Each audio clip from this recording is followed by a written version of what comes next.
The forest around Yellowstone had always whispered secrets to Elias Thorne. Secrets carved into the twisted bark of ancient pines and the gnarled roots that clawed at the earth like desperate fingers. He lived on the edge of the park for over 2 decades, in a cabin that smelled of pine sap and varnish, where the wind howled through the eaves like a warning he never heeded.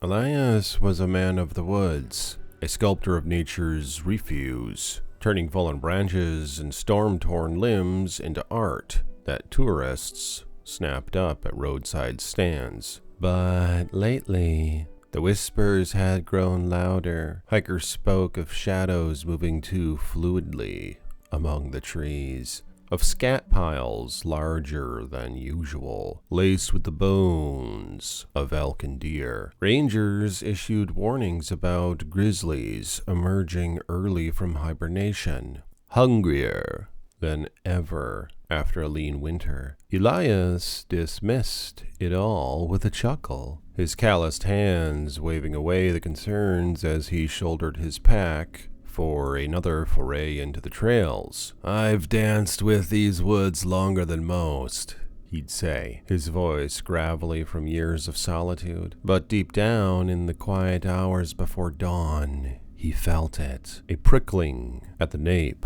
of his neck, as if the forest's eyes were fixed on him, waiting for a single misstep. What's up, guys and gals? Iceman here. Welcome to Horrors of the North.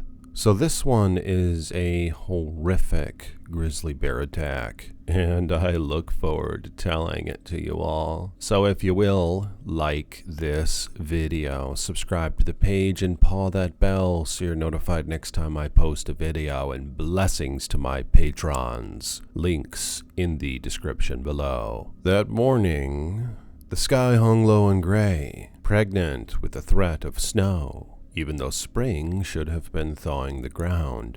Elias stepped out of his cabin, the door creaking like old bones, and inhaled the crisp air laced with the scent of damp earth and distant wildfires. His wood-carving business, Thorne's Timber Treasures, had been booming lately. Orders poured in for his intricate figures, bears rearing on hind legs, eagles with wings spread wide, wolves howling at invisible moons, all born from the raw materials he scavenged himself. No store-bought lumber for him. He believed the soul of the piece came from the struggle of the tree it was once made from. Today, he aimed for the lesser-trod paths near the Lamar Valley, where wind-fallen aspens promised unique grains and knots that could become the twisted features of a new masterpiece. He slung his canvas over one shoulder, filled with tools, a small hatchet, pruning shears, a coil of rope for dragging larger finds back to his truck, his boots worn and cracked with mud from countless treks, crunched over the gravel driveway as he made his way to the trailhead. The forest greeted him like an old friend, branches swaying gently in the breeze. But there was an undercurrent today, a stillness that felt watchful. Birds that usually chattered from the canopy were silent, as if holding their breath. Elias paused at the edge of the trees, adjusting his flannel shirt against the chill. "Just the weather," he muttered to himself, shaking off the unease. He'd hiked these trails in blizzards and heat waves. A quiet morning was nothing to fear. The path wound upward, flanked by towering lodgepole pines that pierced the sky like spears. Elias moved with the practiced ease of a man who'd mapped every root and rock in his mind. He scanned the underbrush for promising pieces. A birch limb here, twisted by disease into the serpentine shape perfect for a dragon sculpture. A chunk of oak there, its bark etched with insect trails that could mimic veins in a human form. He knelt to examine a fallen log, running his fingers over the weathered surface, envisioning the bear he might carve from it. Bears were his best sellers. Ironic, given the park's reputation. Majestic beasts, he'd tell buyers. But you respect them, and they respect you. As the hours ticked by, his pack grew heavier with finds. The sun peeked through the clouds sporadically, casting dappled shadows that danced across the trail like phantoms. Elias felt a familiar pressure building in his bladder. Too much coffee that morning, he thought, with a grimace. The trail was empty, no other hikers in sight, so he veered off into the thicker brush, seeking a discreet spot behind a cluster of boulders. The ground was uneven here, carpeted with pine needles that muffled his steps. He unzipped his pants, relieving himself against a tree trunk, his mind already wandering to the workshop waiting back home. The steam rose in the cool air, and for a moment all was peaceful. Then a rustle, faint at first, like wind through leaves, but deeper, heavier. Elias froze midstream, his eyes straining. The forest had gone utterly silent. No wind, no distant calls of ravens. He zipped up quickly, turning slowly, his heart thudding in his chest. Nothing, just the trees, standing sentinel. But then another sound, a low huff, like air expelled from massive lungs. His eyes darted to the shadows beyond the boulders, and there, oh God, there it was. The grizzly emerged like a nightmare, coalescing from the mist, its massive form blotting out the light, flittering through the branches. It was a Bruin of legend, easily 8 feet tall on all fours. Its fur, a mottled brown streaked with silver, scars crisscrossing its muzzle from old battles. Hunger had hollowed its eyes, turning them into black pits that fixed on Elias with predatory intent. The winter had been harsh. Reports of emaciated bears raiding campsites flashed through his mind too late. This one was starving, its ribs visible beneath the shaggy coat, lips curled back to reveal yellowed fangs the length of his fingers. Elias's breath caught in his throat. "Easy, big fella," he whispered, backing away slowly, hands raised. He knew the drill. Don't run. Make yourself big. Avoid eye contact. But the bear didn't charge immediately. It swayed its head from side to side, sniffing the air, its nostrils flaring at the scent of urine and fear. Elias's pack felt like an anchor, the wood inside suddenly worthless ballast. He reached for his bear spray, clipped to his belt, fingers fumbling with the safety latch. The grizzly let out a guttural woof, a warning that vibrated through the ground, and Elias's blood turned to ice. In that suspended moment, time stretched. Elias thought of his cabin, the half-finished carvings on his workbench, the tourists who'd never know why their orders went unfulfilled. The bear's muscles rippled with its fur, coiling like springs. Then, with a roar that shattered the silence, a primal bellow that echoed off the rocks,